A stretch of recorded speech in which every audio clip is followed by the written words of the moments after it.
The amber glow of streetlights painted patterns across Maya's windshield as she watched the rain streak down the glass, each drop carrying with it another minute of her shift, another dollar closer to film school tuition. The notification chimed on her phone. Pickup in Beverly Hills. Maya sighed, knowing the type drunk rich kids who'd either tip generously or throw up in her back seat. She pulled up to the mansion's circular driveway, where a young man in a wrinkled designer shirt stumbled toward her car. His dark hair was disheveled, his eyes red-rimmed, but there was something different about him, a vulnerability that seemed at odds with his expensive clothes. "Julian," she called through the cracked window. He nodded and slumped into the back seat, reeking of whiskey and desperation. "Don't take me home," he mumbled, his voice barely audible over the rain. "Just drive, anywhere but home." Maya studied him in the rearview mirror. She'd been driving for 3 years, and she'd learned to read people quickly. This wasn't just another party boy sleeping off a hangover. This was someone running from something deeper. "Where to?" she asked gently. "Sunset Boulevard." Then, "I don't know. Keep driving until I tell you to stop." Against her better judgment, Maya began to drive. The city sprawled before them, a glittering maze of dreams and broken promises. Julian sat silently for the first hour, staring out the window at the neon signs and late-night diners. Then, as they passed a vintage movie theater, he suddenly spoke. "My mother used to take me there," he said, pressing his palm against the glass. "Every Saturday afternoon, just the two of us. She'd buy the biggest bucket of popcorn and let me pick any movie I wanted, even the terrible ones." Maya glanced back at him, surprised by the tenderness in his voice. "She sounds wonderful." She was. "She died 2 years ago. Cancer." His voice cracked slightly. "I haven't been back to that theater since." They drove through Hollywood, past the Walk of Fame where tourists stumbled between bars, past the studios where Maya dreamed of working someday. Julian began to talk more, sharing memories of his mother, how she'd been a struggling actress before she married his father, how she'd never lost her love for the magic of movies, how she'd encouraged him to see beauty in the ordinary moments. "What about you?" Julian asked suddenly. "What's your story, Maya?" She hesitated. Passengers rarely asked about her life, and she'd grown comfortable being invisible behind the wheel. But something about this broken boy in her back seat made her want to share. "I'm saving for film school," she admitted. "USC. I want to be a director. I write scripts in my spare time, work on short films with friends. This job pays the bills while I chase the dream." Julian leaned forward, suddenly more alert. "What kind of films do you want to make?" "Stories about real people. Not the Hollywood version of real, actually real. People who work 3 jobs, who dream big but start small, who find extraordinary moments in ordinary lives." For the first time that night, Julian smiled. "That sounds incredible. My father runs Meridian Studios. I grew up around movie sets, but I've never heard anyone talk about filmmaking the way you just did." They spent the rest of the night driving through Maya's Los Angeles, not the glamorous version tourists saw, but the real city where she'd grown up. She showed him the taco truck where she'd had her first job, the community college where she'd taken her first film class, the park where she'd shot her first short film with a borrowed camera. As dawn broke over the city, painting the sky in shades of pink and gold, Julian asked her to stop at Griffith Observatory. They climbed out of the car and stood looking out over the sprawling metropolis below. "Thank you," Julian said quietly. "I haven't talked about my mother like that since she died, and I've never seen the city the way you showed it to me tonight." Maya studied his face in the morning light. The vulnerability was still there, but now it was mixed with something else, hope, maybe, or possibility. "Sometimes we need someone else's eyes to see what's been there all along," she said as she drove him back to Beverly Hills. Neither of them realized that this single night would change both of their lives forever. 3 weeks later, Maya's phone buzzed with an unusual request. The passenger name read Julian M., and the pickup location was the same Beverly Hills mansion. Her heart skipped slightly. She'd thought about that night more than she cared to admit, wondering if she'd ever see the broken boy who'd shared his mother's memory with her. This time, Julian was waiting by the gate, sober and wearing jeans instead of designer clothes. He slid into the front passenger seat with a shy smile. "I was hoping you'd be the one to answer the call," he said. "I may have requested you specifically." "That's against the app's rules," Maya replied, but she was smiling too.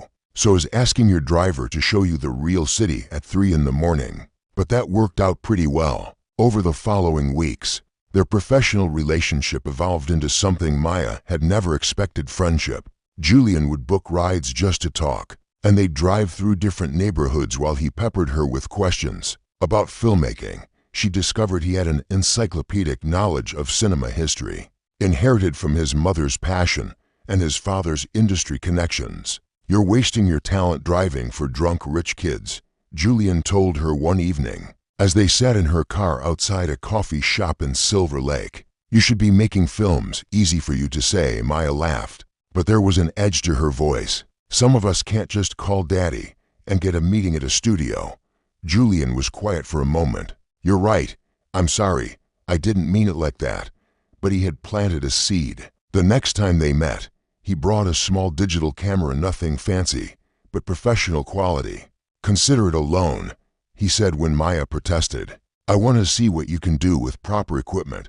Maya spent her days off shooting. Everything street. Vendors, children playing in parks, elderly couples sharing coffee on benches. Julian became her unofficial assistant, carrying equipment and offering suggestions that revealed his deep understanding of visual storytelling. "Your mother taught you well," Maya observed one afternoon as they reviewed footage on the cameras. Small screen. "She always said the best stories aren't about what happens to people, but about what people choose to do when things happen to them," Julian replied. "You get that?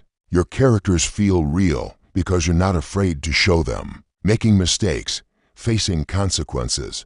Their friendship deepened as autumn turned to winter. Julian shared more about his complicated relationship with his father, Maxwell Meridian, a studio head who'd built an empire but struggled to connect with his only son. Maya talked about her immigrant parents, who supported her dreams but worried about her future in an industry known for crushing hopes.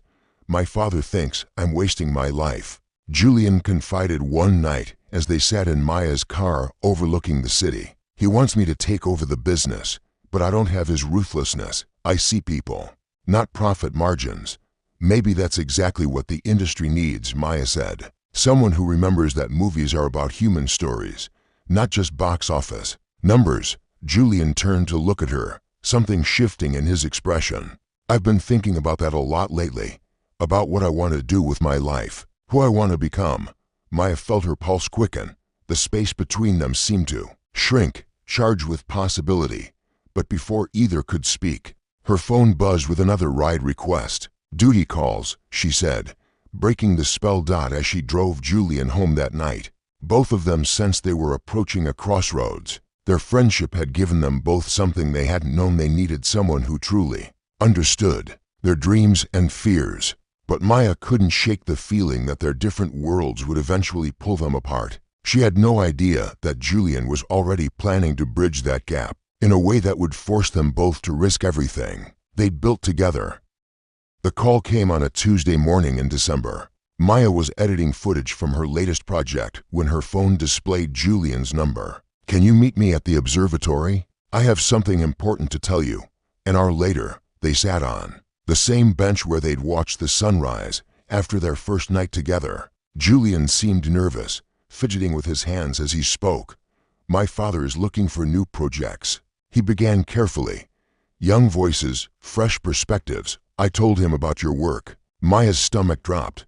"Julian, what did you do?" "I showed him your short film, the one about the night janitor who dreams of becoming a chef. He wants to meet with you." "You had no right. He wants to see your feature script." "Maya, this is it. This is your chance to get into the industry through the front door instead of waiting tables and driving strangers around until someone notices you." Maya stood up, pacing away from him. "Do you have any idea what you've done? If I take this meeting, everyone will assume I slept my way into it, that I'm just another girl who manipulated some rich boy to get ahead." Julian stood too, reaching for her arm. "That's not what this is, isn't it?"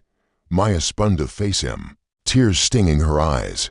How do I know you're not just another privileged kid who thinks he can buy his way into someone's life? How do I know? This isn't some elaborate way to get me into bed.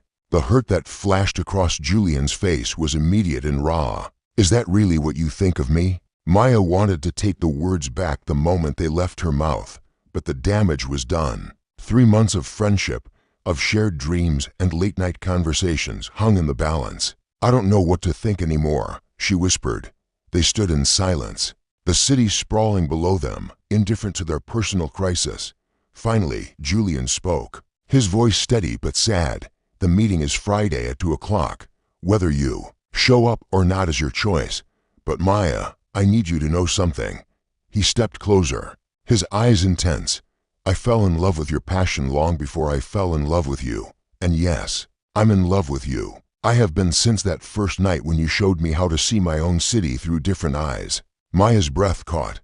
Julian, I'm not asking you to feel the same way. I'm asking you to trust that everything I've done comes from believing in your talent, not from wanting to control your life. He pulled a folded piece of paper from his pocket. This is my resignation from my father's company. I was going to turn it in regardless of what happens between us. I don't want to be part of a system that makes people like you question whether they've earned their opportunities. He pressed the paper into her hands and walked away, leaving Maya alone with the biggest decision of her life. Friday arrived gray and rainy. Maya sat in her car outside Meridian Studios, watching executives in expensive suits hurry through the gates. Her script lay on the passenger seat beside Julian's resignation letter, which she'd read a dozen times. Her phone buzzed with a text from her best friend. Whatever you decide, make sure it's your decision, not fear's decision. Maya thought about her parents, who'd sacrificed everything to give her opportunities they'd never had. She thought about Julian, who'd been willing to give up his inheritance to protect her reputation. She thought about all the scripts sitting in drawers, all the stories that would never be told because their creators were too afraid to take risks. At 1:58, Maya walked through the studio gates. The meeting lasted 2 hours. Maxwell Meridian was nothing like his son, sharp, calculating, focused entirely on market potential. But he listened as Maya pitched her story about a young immigrant woman who builds a food truck empire while caring for her aging parents. When she finished, he leaned back in his leather chair. It's risky, he said finally. But Julian was right about your voice. Different, authentic. We'll start with a small budget. But if this works, he smiled for the first time. Welcome to Meridian Studios, Ms. Rodriguez. Maya found Julian waiting in the parking lot, leaning against her car in the rain. His resignation letter was still clutched in her hand. How did it go? He asked quietly. Instead of answering, Maya walked up to him, reached up, and kissed him. When they broke apart, both of them were crying. I got the job, she whispered against his lips. And Julian, I'm in love with you too. 6 months later, Maya's film was in pre-production, with Julian serving as an unofficial consultant despite his father's disapproval. Their relationship had weathered industry gossip and family drama, growing stronger with each challenge. As they sat in their old spot at the observatory one evening, watching the sunset over the city that had brought them together, Julian took Maya's hand. No regrets, he asked. Maya looked out over Los Angeles, thinking about all the dreams being born and broken in the sprawling metropolis below. She thought about second chances and first loves, about the courage it takes to trust someone with your dreams, and about the magic that happens when the people choose to see the world through each other's eyes. None, she said, squeezing his hand. Not a single one. The end when love and ambition collide, when privilege meets passion, when two people from different worlds find common ground and shared dreams. How do we separate genuine connection from the advantages that come with it? In a world where success often depends on who you know rather than what you can do, is it possible to achieve your dreams without compromising your integrity? And perhaps most importantly, when someone offers to open doors for you, how do you know whether they're doing it out of love or control?